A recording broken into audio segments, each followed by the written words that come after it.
from now. Again, hi everyone, welcome all. Sinem Hocam.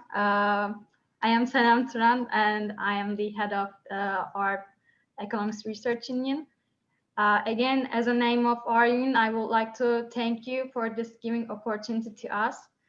And today, guys, Sinem Hocam will talk about her experience about Bank of England as a central banker, and she's going to give her experience about applied econometrics. As you know, she's teaching our applied econometrics course in our department. And long story short, welcome all again. Ubayd, if you like to add something, otherwise we can start our speech. Thank you again. Okay. Thank you everyone for hosting me and inviting me for this. It's my very pleasure to talk to you all. There are some familiar names.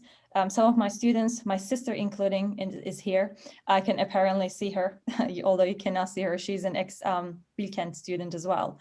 So again, thank you for the opportunity. I think how we can do this, I don't know how you guys generally do this, but maybe I can talk about my background a little, no more than 10-15 minutes, and give you what I think about working at a central bank, what I think is useful for you to look at or do until if you're thinking about a career in central banking, and we can do question and answer if that's okay with you. And if anything I haven't captured, guys, please let me know, and I am more than happy to capture broader topics as we go along. Does that sound all right? Yes, Ajam, thank you. We can. Perfect, great. So starting with me, you know, I'm Sinem. I was born in Ankara, I was raised in Ankara. Then I studied economics in Top University. Then I did my master's in economics at Koç University in Istanbul. I went to University of Bonn in Germany for my PhD. This was 2010. You were very little by then.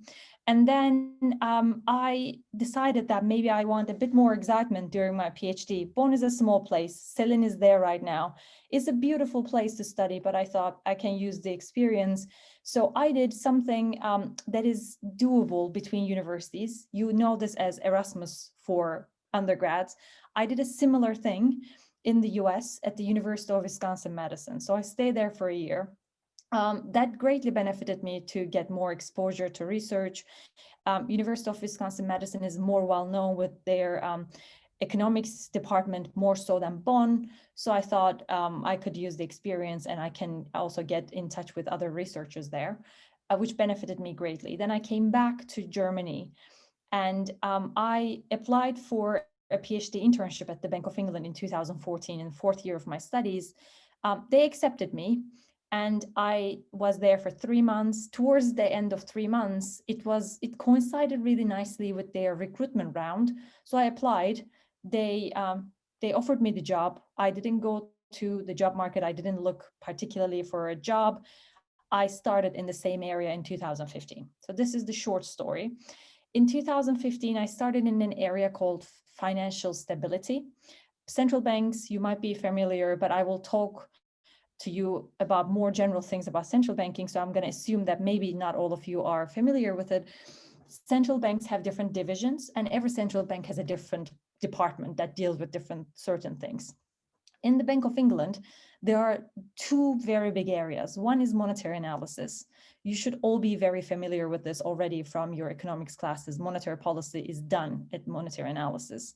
And there's an area called financial stability. Financial stability is an area that started being very important after the great financial crisis. All central banks across the world started paying more attention to financial stability.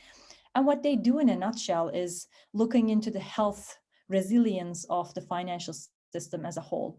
They care more about banks rather than the whole real economy.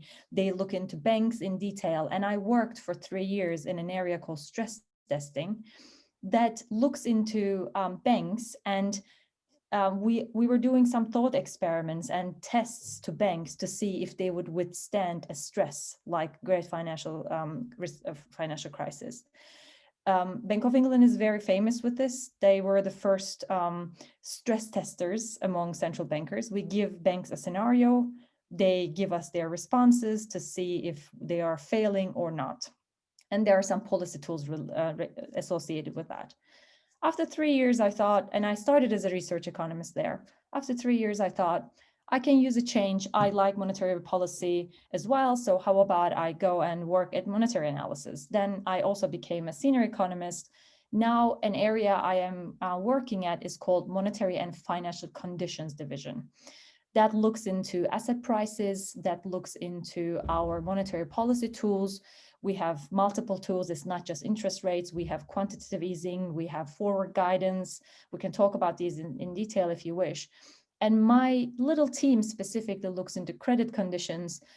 Mortgage market is very large in the UK, and corporate credit as well. So we're looking at how changes in monetary policy affect credit, because this is how the economy is growing normally in the UK. So, and related to my expertise, so I always liked econometrics since my undergraduate. So, and I liked monetary policy. When I started my master's, I didn't have an idea in mind about what I wanted to work on, but I knew that it needs to be something related to econometrics. So for my master's, clearly you take clear, straightforward master courses. When I went to my PhD, I knew that I wanted to do macro and econometrics. For those of you who might have done some research on PhD programs, should definitely know that sometimes your area of expertise is shaped by who you work with in your PhD.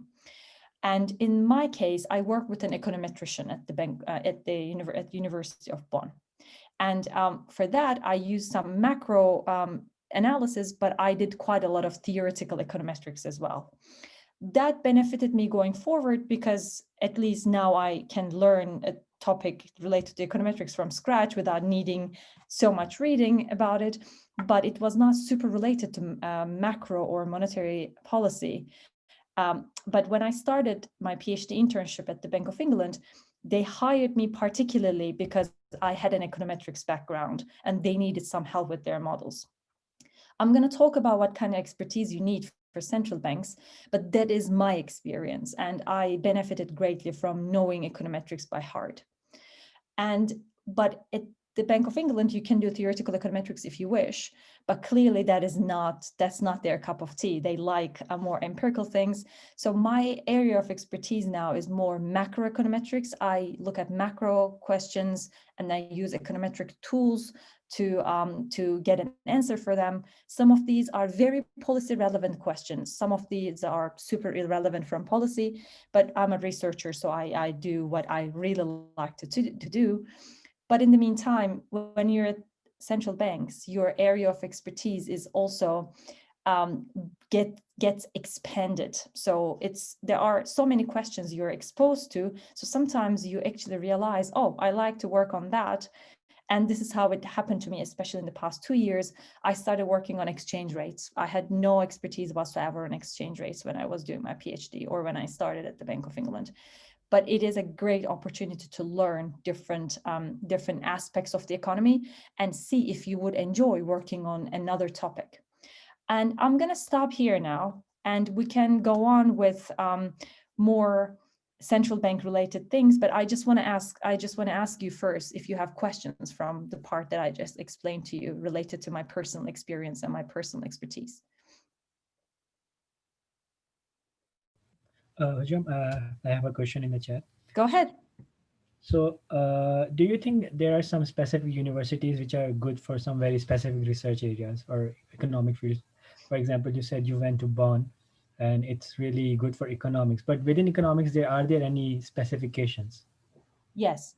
The clear answer is yes. Every university has an area of expertise. Maybe they have multiple, but there are definitely points, there are definitely areas that every university might not be good at. As a matter of fact, University of Bonn is very good at microeconomics. They have an amazing team for micro. They have an amazing team for experimental economics. They design little experiments on people, and they sometimes ask you questions while you're an MRI machine, and they have amazing funding for that. So, but University of Bonn actually is not the best place to go study macroeconometrics, but they have really good professors for that as well. There are some universities in the US and also in Europe that have very strong macro teams, and some definitely have a lot of econometricians, and they're very famous with their econometrics and more data science type of thinking in economics. But there is not a clear-cut answer to that question, unfortunately. Depending on what your experience, your expertise is, or what you would like to gain experience in, you really need to go and check every university. And don't forget one thing. You might say, oh, these are my top 3 choices. I want to do macro. I want to go to these universities, and you couldn't get in. That's okay. Every university has every expertise, but some are more famous with certain things. University of Wisconsin-Madison had a very, very good team for econometrics professors. Bruce Hansen is there, Kenneth West is there, James Porter is there. There are many others. So these are well-known people. And why this is important?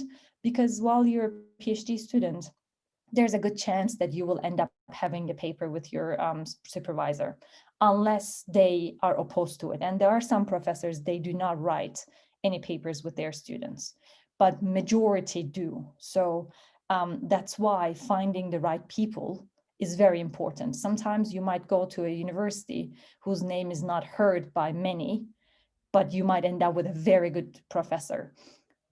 Name of the university is important to bump you up in the job market, but your professor is the most important factor here. Your professor is the one writing the reference letter and then telling the institution or the university you're trying to get a job at that you're a great person to work with. So your personal relationship with professors is very important. For example, LSE is very good, London School of Economics. But if you want to work with one of the top professors, you need to be in the line with 10 other students. They don't work with you sometimes. So you need to really, really pay attention how big their classrooms are, how busy those professors are. And not everybody gets to work with the top guys, but that's okay. So it's a part-time job to apply for PhDs, to be perfectly honest with you. But I want to clarify one thing, guys. You don't all need a PhD to work at a central bank, okay? That depends on what you want to do. If you want to be a researcher, 90%, at least 90%, that's a lower bound, at least 90% of the central banks in the world will require you to have a PhD. That said, there is that 10%, Bank of England is definitely one of them. You don't need a PhD to do research or to get a job. And also, remember that Bank of England and other central banks, they hire from many different backgrounds. So we have a lot of physicists, we have a lot of data scientists, we have a lot of biology major people or history major people, but it is never late to have some expertise on economics. So you can actually get into the bank, one of the banks in the world, and learn afterwards what economics brings. So I'm not saying that PhD is the only way, but it is the most straightforward way, if you know what I mean, because there are a bigger bunch of people doing a master's in economics or related topics, but there are a smaller set of people who have a PhD in economics. So you become more specialized, and therefore you have a better chance of getting a job at central banks. But don't think that that's the only way. Hocam, may I ask something regarding to that? Yes, Gamze, of course. So you said that there's like this 10% at least of people who maybe don't apply or get jobs without a PhD degree. What do you think qualifies them to be hired, that 10% who applies with a master's degree from econ, let's say, from your observations, at least in the central bank? $1 million question. So my observation is that these people generally still have a very solid background in economics, definitely have some expertise on computational tools. So they're doing PhD type of jobs, but without a PhD, mostly, okay? And sometimes Bank of England and other banks as well, they hire managers.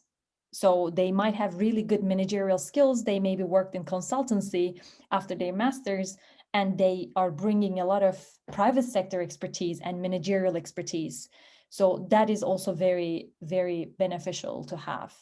And but it's a difficult question, Gamze. I don't have 100% answer, but my observation is that they are still the individuals who have a lot of expertise in doing economic research after their masters. And some actually start and then they go do their PhDs while they're working.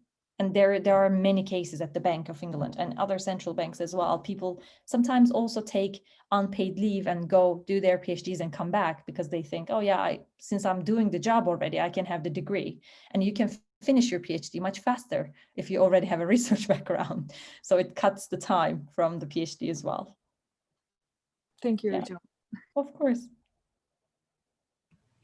Other questions? Or I can also give you a sense of what might be useful for you guys to look at, to do in your undergraduate studies. Would that be okay? Yes, please. Okay, so I do have an econometrics background, yes, but that doesn't mean that you all have to have an econometrics background, or at least a very theoretical one. So I would still suggest some sort of expertise on computational methods, because at the central banks, most of the things are applied. And when you talk about applied work, at some point you will be expected to run an OLS regression. You will be expected to do some panel data work.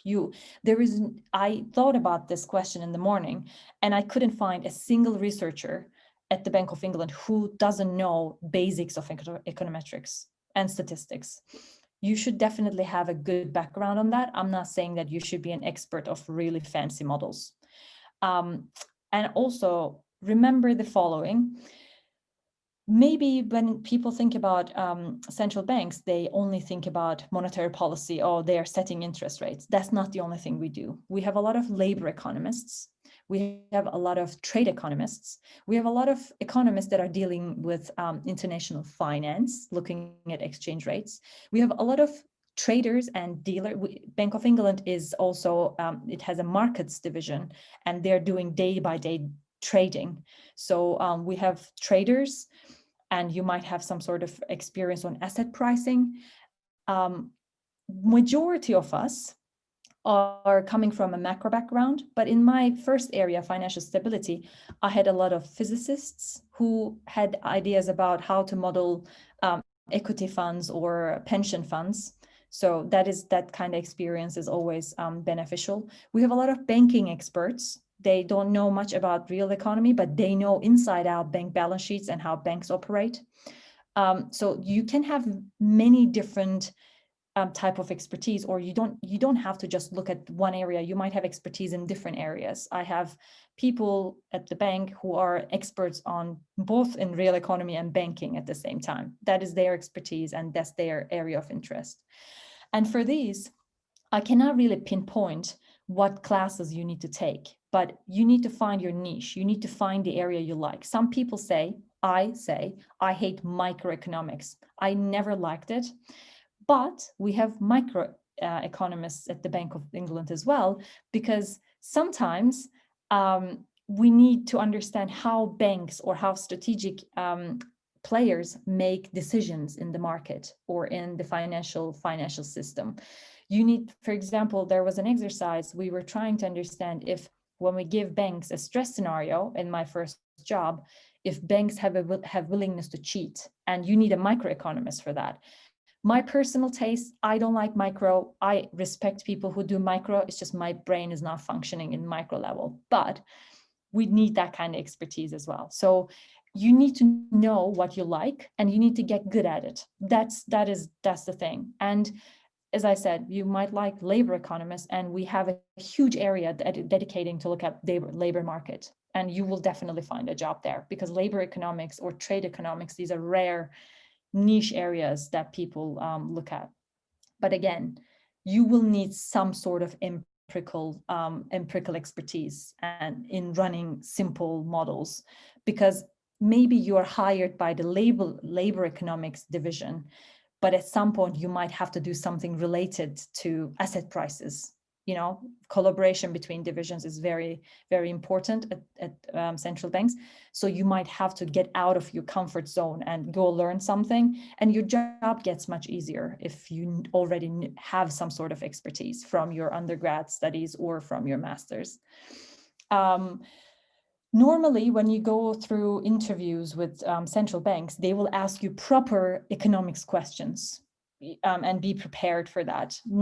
Maybe not your area of expertise, but if you ever go through an interview with a central bank, make sure that you read their websites inside out and what kind of publications they've put together.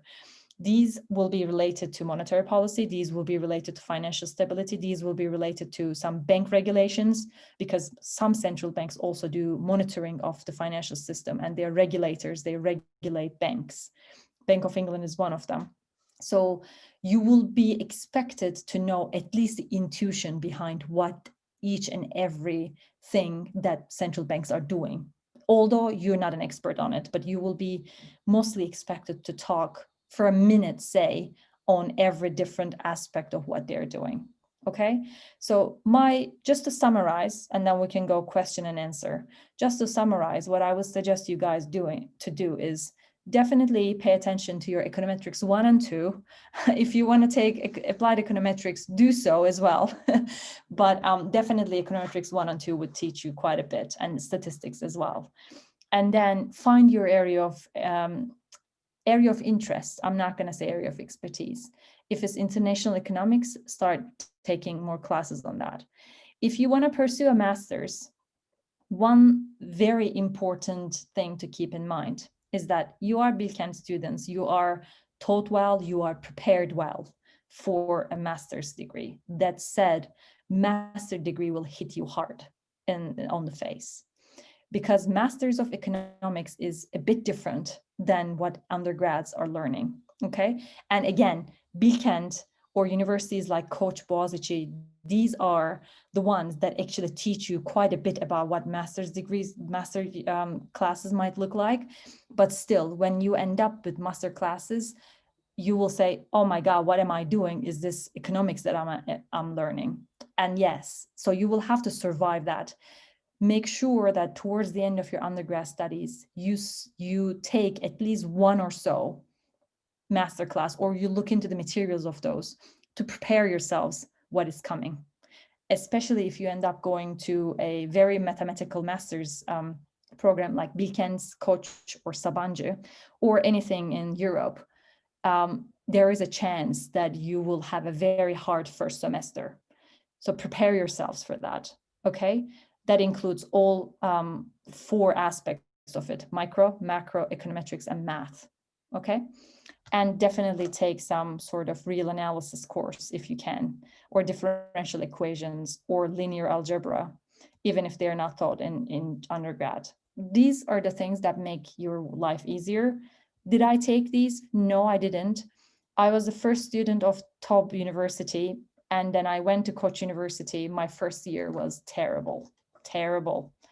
But then I survived, and I had to learn real analysis in the master's program in the second year, actually, after passing the first year classes. So be prepared for that, and don't be scared after what I said. Everyone survives, okay? Okay, questions, concerns? I can ask, actually. Yeah. We talk about this interview parts from the central bank. I just wonder what kind of interview. I mean, it could be a stupid question, but I'm wondering what are they asking in those interviews? What they're expecting from us? So every central bank has a different interview process. The way that we do it changes from job to job. So if you are starting as a research economist, which generally means that you have a PhD, we ask you to come by for one full day, and we first have some coffee chats with you to, as an icebreaker, and we give you information, but we also ask some informal information. This is just to talk about your area of expertise, your research, what you have done in life. Then we have a technical interview, which is 1 hour with 2 people. And that generally depends on which area is hiring you. And they might ask you questions related to banking. If you're getting hired by regulators, that might be monetary policy, depending on what kind of job is required in monetary policy. So it's a difficult question, but they ask you literally, what happens if central bank does that? Or what would you think under this situation would happen to banks? So it's very difficult to know what they would ask. But then for PhDs, we also have an hour seminar. They have to present their work and take questions and hopefully answer the questions accurately. And that's how we decide if we are hiring them or not. So again, and generally for PhD researchers, this is the process in other central banks as well. You go for one day, and then this is what is expected of you. But given, I cannot really tell you what exactly you should expect from the interviews. That's hard questions, and I'm sorry. Thank you, Jam. And we have another question. So, since econometrics is a great tool, like it's all related to data and analysis, are there any other jobs other than banking and the traditional jobs, like in businesses or in private sector? Yes, there is, of course. Yeah. So if you want to go to private banks, investment banks, econometrics is a very popular tool among them as well, because everybody's trying to understand how they can make money in private sector, right? So if you go there and if you do some type of modeling, this is what they value the most. They have theoretical guys as well. They have some asset pricing people who have theoretical models to give you what kind of assets you need to invest on. But getting historical data and putting together a model to give them to basically let them understand what might happen in the future and what kind of investments are more profitable, that is always quite a good way of getting a job in the investment sector. There are consultancy firms that you can go and do some econometric modeling as well. These might be consultancy firms consulting governments about, for example, their foreign investments, or some firms in this country that are thinking about going to another country and investing for a huge nuclear plant. Then you might have to do some historical data analysis to tell them what kind of investment they can do. I have never worked in private sector, but this is the experience from other people that I've heard, and this is how they're using their expertise on. But econometrics is not only beneficial in central banking. And one other thing, maybe you get a job somewhere that is completely irrelevant to economic analysis, but econometrics give you a way of thinking, a state of mind that can simplify your job. Econometrics generally come with, if you paid attention to your classes, it should come with some sort of coding experience as well, even minimal, but still. And that gives you a great flexibility to automate a lot of work. At the Bank of England, still most of the work we do depends on Excel spreadsheets. And that happens in private sector as well. You can automate those by thinking about your coding experience and applying it. I always talked about econometrics, but what is also important is, I should have mentioned, coding is important. And it is getting more important as we end up with more data that everybody is collecting. There is an uncoordinated effort within all countries, all institutions, to keep and analyze more data, guys. It might not be your area of expertise, I understand, but if you want to consider this, make sure that you are paying attention to your coding skills and you're able to do at least basic coding as you go forward. That would simplify your job. That doesn't mean that you cannot get a job without coding, that you can. And also econometrics expertise or these kind of modeling experience come with the fact that you might familiarize yourselves with some data sets out there. So there are tons of data sets, some commercial, some public, some not commercial or public, they're just confidential. And central banks are a great place to find these confidential data sets. Or I'm sure you all heard of Bloomberg, Thomson Reuters, DataStream. There are many other data sources. And if you start your master's or your graduate degree thinking that you would like to do some sort of economic analysis, even if you're not an econometrician, you will have to go use one of these data sets, whatever that is. And familiarizing yourself with these is very important if you would like to consider a job at a central bank and or if you would like to pursue a PhD. Thank you, Jam. Like you almost answered my next question, Good. but since we're talking about key technical skills and coding, is there any preference for certain softwares like for R, for Stata, MATLAB, or Python? Good question. So there is a general movement in both academia and central banks to use free softwares, that is R and Python. And if you've heard of it, Julia, for econometrics. You can use C++. There are many people using C++ to do coding.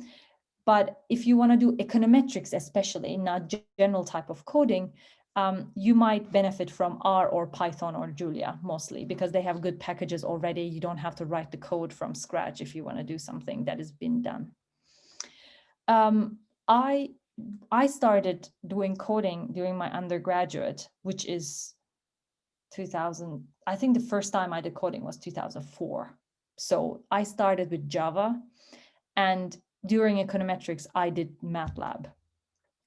And back then, R or Python were not that famous. And I started building my library, my work on MATLAB, especially during PhD. And when you reach to a certain point, you don't want to change the program, the software you're using, because your whole library, your whole work and life is with one library. That said, now when I start new work, I do more on R. And generally it's simpler. It doesn't require me to code up my whole library. But if I am running a simple regression, then R is a bit easier for me to get my head around. So if you're asking me what people should pay attention to, I would definitely suggest R or Python, because they would also let you do things not like econometrics. If you want to do something called network analysis, Python lets you do that, and R as well. But it's still okay to do coding in MATLAB and also Stata in central banks. Generally, almost all central banks have licenses for these. And if you're more familiar with these, that's still okay, you can do it. And they both have advantages. Thank you so much. Hocam, sorry. There is one more question about how to find internships. How to find internships? Oh, that's a difficult question. How I found my internship, I found it on the very last day. That was the deadline, actually, that I got very lucky. And there is a website called, I'm gonna look it up, because what was it? I'll find it while we're talking. So you can register to some websites, and they just send you some sort of update every week. And generally internships are they are advertised there. There are many job websites like this, and economics is actually one of the best professions in the world that has a nice centralized way of hiring economists. If you want to do some sort of an academic type of job, you can always get a subscription to one of these websites. Is completely free. So there is one called Economist Jobs, and the other one is called, I cannot find, that is the most famous one, and it slips my mind. I cannot remember what it is called. It should be like Economics. Yes, Economics with an I. It starts with an I. Economics. And you can just put your email there every week or so. They send you alerts. And this is how I find my internship. And Bundesbank, ECB, they put their positions there.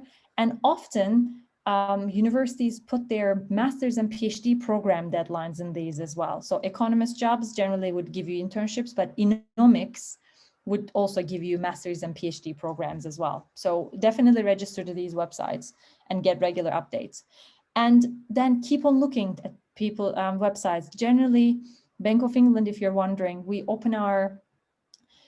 have different programs, but PhD internships generally open around December, January every year. Actually, they close in mid-January, so you should definitely look in December. Do we have master's internships?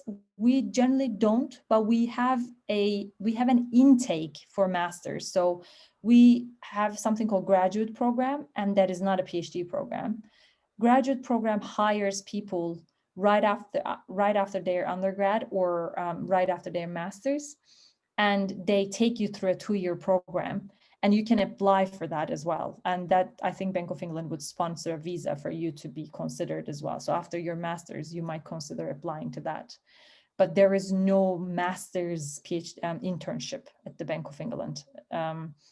You might be able to find that maybe in Bundesbank or maybe, let me think. Unfortunately, ECB doesn't hire non-EU citizens, so or Bank of Italy or Bank of France. So we are a bit disadvantaged in that sense, that finding an internship in Europe, for those of you who are not dual citizens of any sort, it's very, very difficult, unfortunately. But definitely check this Turkish Central Bank. They do have internships as well. Thank you so much, Hocam. So another question is like, do you have any recommendations for some interesting books or research papers for those who are just starting out, like Freakonomics or Freakonomics, definitely Freakonomics, for sure. But that is, I think Freakonomics is nice, but it is, I don't know whether it actually gives you the exact mindset. So I need to think about that. I did not prepare for that question, unfortunately. But there is one paper called, book called Mostly Harmless Econometrics. I've heard bad things about it and good things about it. I didn't read the whole thing, I will be honest. I am always very critical of those individuals who think of econometrics as menu buttons. So I don't like it when people just go to Stata or eViews and click on some menu buttons and having a regression result. The reason for that is twofold. You can do that completely if you know that you're just gaining time rather than writing the code yourself, but you know what you're getting. So when you look at these books, they kind of give you an idea that you might be able to do econometrics, which everybody is able to. I have an absolute confidence in that. But I am also a big advocate of people knowing what they're doing when they go and click on those menu buttons. I think still, Mostly Harmless Econometrics gives you an idea of what is possible with econometrics. So I would suggest that, but take it with a pinch of salt. There were other things. Let me just go and check my library a little quick, my online library at least, and see if I put anything over here that is light, because I generally have textbooks over here as well. But there is one, if you're a bit more computationally minded, there is one book called Algorithms to Live By that actually thinks the world as algorithms. And that helped me think about some certain questions. For example, I was very concerned about optimal waiting time. You're waiting on the bus, but you're waiting for the bus. When do you stop waiting for the bus? Or you are trying to get in touch with someone, you're sending countless emails. When do you stop waiting to hear from them? And that gives you a way of thinking by using some mathematical methods. And that really helped me quite a bit to think about these. So I would suggest that. And there are many other things right now. There is, for example, if you are interested in household balance sheet and seeing how people decide on their housing situations, Atif Mian and Amir Sufi, they have a nice book. I never know how these books are called. I'm just checking currently. House of Debt. House of Debt, how they and you caused the Great Recession and how can we prevent it from happening again. It was a long book. I couldn't remember that. So you can have a look at that and see what households did actually cause the Great Recession and what has happened around that time. So that I think is a good one. And there is another book called Naked Economics, Underdressing the Dismal Science Fully Revised. I haven't read this fully, but I basically looked at like the first bit of it, and that looked okay as well. So if I can think of more, I can send you an email, but these are the first ones that I have in mind, and that can give you a different mindset. And Thomas Piketty's Capital in the 21st Century is a good book, but it is this thick. So, and it has very small fonts if you really want to read that, but doubtful that you will want to read that. It might remind you of Das Kapital properly from old times, but yeah, these are the ones. Thank you, Jam. That was a very interesting collection of books. Yeah. Okay, so very popular question, or might be like, I have personally encountered this question. What is the difference between data science and econometrics? Yeah, nice. Okay, so econometrics is more about, I'm not sure if I'm the right person to answer that question, because I am a bit far from data science, but maybe there are some other people in the call. Eren, you are more data science minded, no? You can help me a little on this. Kind of, yeah. Right? Just tell me what is in your perspective the difference between Okay. econometrics In and my data science? perspective, if you study data science, you are just like an IT guy in the regression models. But if you study econometrics, you are like a brain team in the econometrics, in the data, you know? Okay. One is IT guy, one is brain.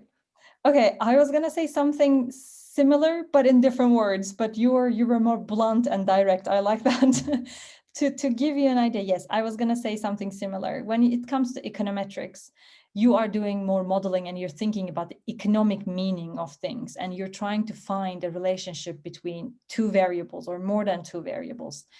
When it comes to data scientists are really, really good at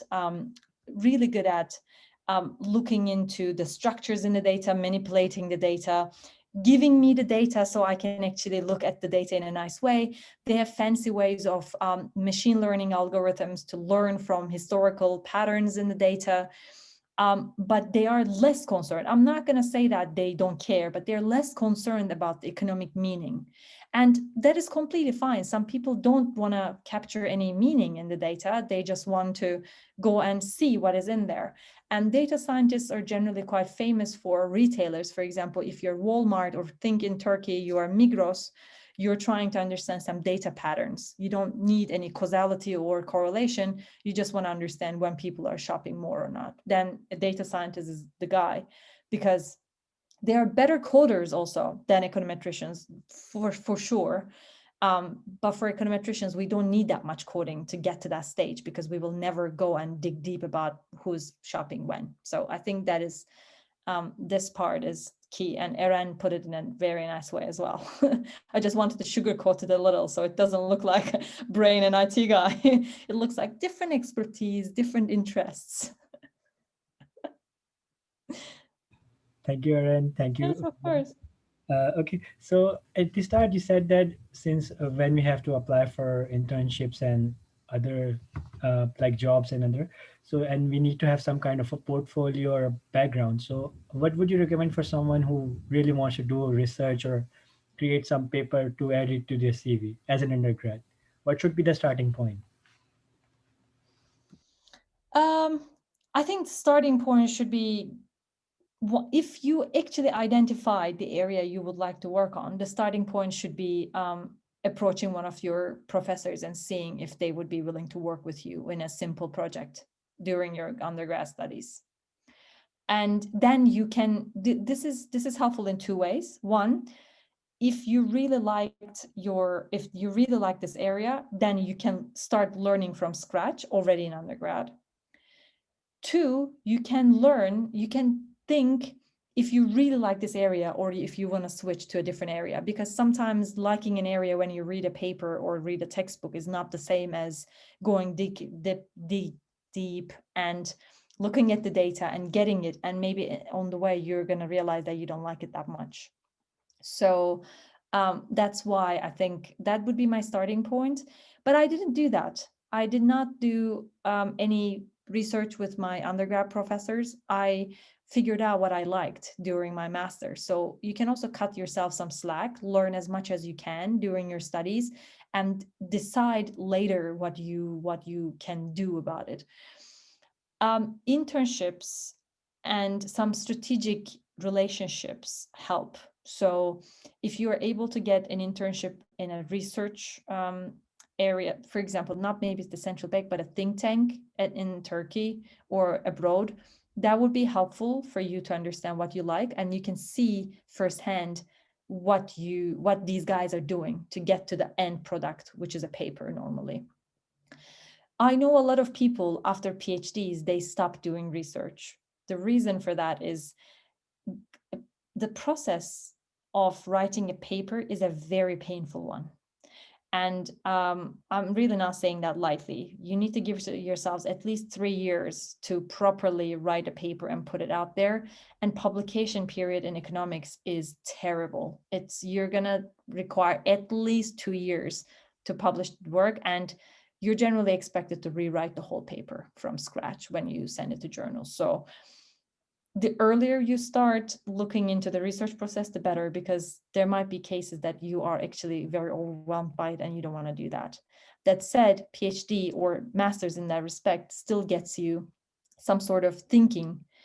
And what helps the most is PhD is not about learning multiple things by going to classes. PhD is a lonely process. You go and you study by yourself. I don't want to scare you by saying that, but this is how it goes. No one is keeping track of what you're learning. After the first year, you don't have classes. Nobody's going to ask you certain questions, but they will expect you to go and work like an office worker, longer hours actually, to learn certain topics and bring the end product. And the sooner you start getting into that mindset, the better. Then you're more prepared to what's coming, and you're more prepared to deciding maybe it's not for you, or maybe it is exactly the thing you like. I absolutely love it. But there are moments that I'm very frustrated with the whole process as well, especially when you are, it's a competitive game, and generally small fish is very much eaten by the big fish for a very long time in your career. Your career is never going to get anywhere after 5 years. Your career is going to get somewhere after some years, unless you are a top academic in the US. So bear that in mind. I received a poll question. I would like to look into that. Would you be interested to know central banks' digital currencies and their effects on monetary policy? Am I supposed to answer to this as well? Azam, you are most welcome to join us. I am gonna, and I don't like the last thing. This is a boring topic. Come on, central bank digital currency, central bank ditching actual banknotes. Isn't that amazing? Come on, guys. We are gonna hopefully we're gonna have this session next month, on this month, 16th of December, and I will send you the link hopefully. I would like that. Yes. And, Yeah, I mean, central bank digital currency is a very hot topic right now, and it's the best thing because there are certain things in the profession, and they have there is no research about them. So thinking about how they might actually affect the economy and such, it's a really interesting thing to do, and this is what you can do as central banks as well. Think about something that nobody ever thought about it before. So that is the exciting part about being central banks. There are disadvantages, by the way. Don't get me wrong. You are still an office worker. You are bound by many compliance and privacy laws of banks. Data, we have amazing data sets, but sharing them and working with others become a mess. So think about these clearly, but every job has a disadvantage. So I just don't want to give you an all rainbow and butterfly type of impression of central banks, but they're generally decent places to work. Since we talk about that, in next weeks we are going to host Ole Rumel from Sinem Center. Ah, very nice. Yes. So everyone is Used to be at the Bank of England. Yes. Yeah. Nice. We became a great family, right? Exactly. You did. Small world. Economics might look like a huge place, but it is not. It's very small. Thank you so much, Hojam. We can take any more questions, any last questions, and like since almost it's been an hour, and so if you have any question, you can write in the chat, send it to me privately, or just speak up. I guess No more?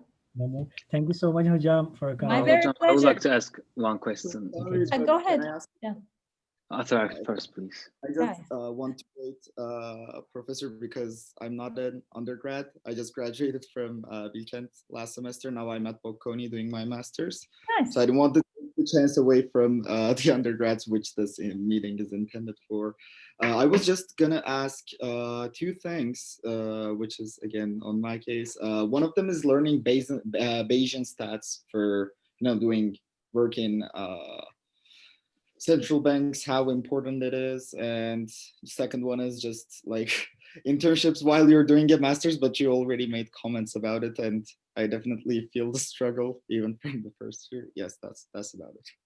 So hang on, Atabak, did I understand your question correctly? You're talking about Bayesian statistics, right? Yeah. Bayesian estimation. Okay. It is important. Gamze is laughing, Eren is laughing because we are talking about Bayesian VARs tonight in our applied econometrics course. Glad that someone else mentioned it, guys, so I don't have to pitch it to you and say that it's an important thing to learn. Okay, so it's a good point. Econometrics is not just OLS. Econometrics has a lot of different branches and different estimation methods. And Bayesian econometrics is one of them, and it's a very important one. It comes with a lot of flexibilities. So learning that and applying in central banks is also very beneficial. You're not expected to know that. Bayesian econometrics is still not a mainstream thing that people think of when they think of about econometrics. So no one is gonna, unless they have a really certain position for you in mind, no one is gonna ask you the specifics of Bayesian econometrics in an interview. I wouldn't expect that, as I said, unless that position is particularly on Bayesian estimation, which is rare. But in any case, knowing that and applying it is actually very, very beneficial. And that gets you some brownie points in the sense that there are not that many people doing it, even in central banks. So knowing that makes you a bit of an expert on the topic. And that's why you get to teach it within the central bank. You get to work on really cool models, even if it's not in your area particularly. So I would definitely suggest paying attention to that. Yeah. Thank you. And one minor question is, do you have any advice for internships in Europe while you're a graduate student in general? Because even in the first year, it has shown itself to be a very difficult thing to do, as you mentioned, being a non-EU citizen. Yeah. So do you have any general advice on that? I would suggest looking at think tanks rather than central banks. They might be a bit more willing, and there might be some arrangements that maybe you don't get paid because that complicates a lot of things, but you can still get the experience. But I really don't know. That's the issue. My PhD internship, so Bank of England sponsors PhD internships, and that's why it was easy. And it was still a painful process for the visa, but it wasn't so bad. So you are in Schengen area and your visa might let you work. My German visa let me work 20 hours a week, and maybe that way you can find an Italian think tank and they might be able to get you, but I really don't know, to be perfectly honest with you. You can always talk to professors and become their RAs. and that is generally a part of a kind of sometimes paid job, and that might open you more room to be in touch with policy institutions and think tanks as well. So using your professor as an intermediary to get to an internship that way. But unfortunately, I cannot really respond to your question fully. Thank you for both. My pleasure, of course. John had a question. Yes, Hocam, thank you. So we had this one speaker from Fed last year, and she said that Who?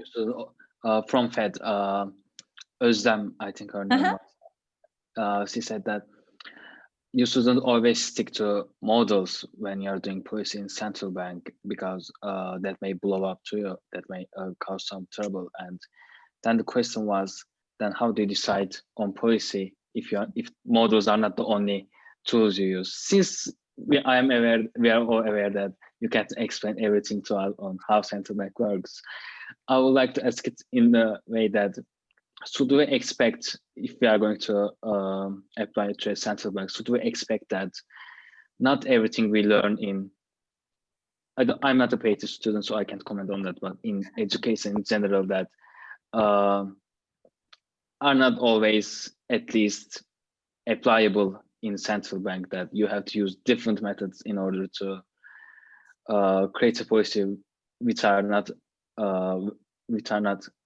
explainable to the public? I fully support what my Fed colleague said. And the chat actually summarizes it all. All models are wrong, except few of them are useful. This is how it goes. So models are approximations, right? They give us an idea about how the world must be evolving. And when academics come up with a model and they tell you, look, we captured what is happening in the stock markets up to 70%, that might be a good approximation to write a paper. But for us, we need to capture close to 100%, or you need to understand what's happening in the economy up to 100%. How do you fill that gap? You use your judgment, you use your economics knowledge. We are not using any other tools. We are brainstorming amongst ourselves and think what might have happened. And this is how you put judgment to your models.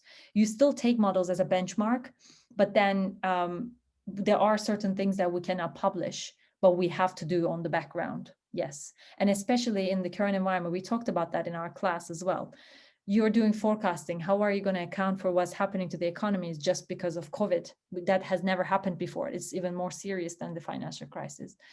You need to think, and you need to come up with some sort of a solution, because we don't have the luxury of academics and in saying that, oh, sorry, we don't have enough data, we don't have enough expertise to look at that right now. Let's go back to it in 10 years' time and check what happened in the past.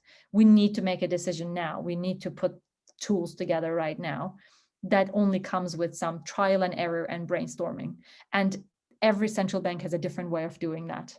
So it's not streamlined, it is more bespoke. It's more sometimes a bit controversial among each central bank, but every central bank does that because there is no way of knowing.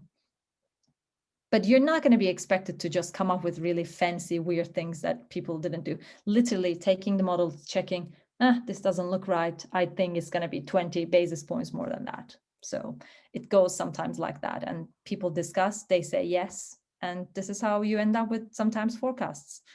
But it's very much done. Yeah. Hocam, one last question.